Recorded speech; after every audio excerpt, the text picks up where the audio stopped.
Hello mga idol, magandang araw sa inyong lahat. Welcome back sa aking channel, Moises TV. Ngayon nga, ikukuha tayo ng dahon ng gabi. Magluluto tayo ng ginataan na dahon ng gabi. Ayan, pinalanta natin ng hanggang alas 11 ng tanghali. At ayan na nga, hinimay ko na at nilagyan ko na ng sibuyas, bawang luya. Magkagata tayo mga idol ng dahon ng gabi.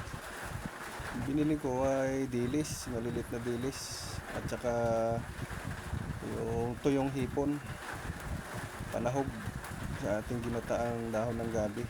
Yan, nilagay ko na mga idol. Nilagay ko na rin ang gata, yung pangalawang piga na gata para pampalambot sa ating dahon ng gabi. May siling green. At ito na mga idol, yung purong gata. Last na yan mga idol. Laputin lang natin at lagay na rin natin ang siling pula at siling green. Nag-ihaw na rin ako ng bangus mga idol. Ayan, nagburang ko ng asin para may kamats yung ating gulay.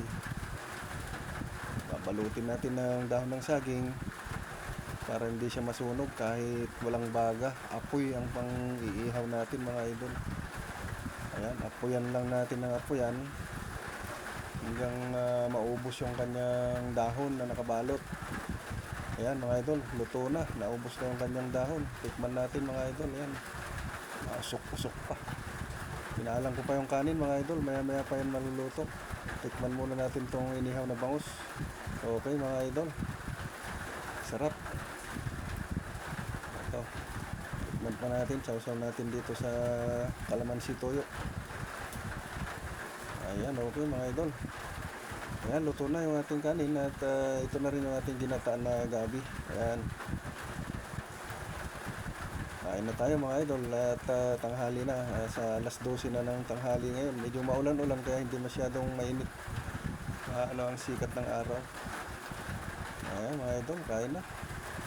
Yummy mga idol. Ayan, maggulay rin tayo paminsan-minsan kasi masarap ang gulay. Kaya ang pagluluto lang ng dahon ng gabi mga idol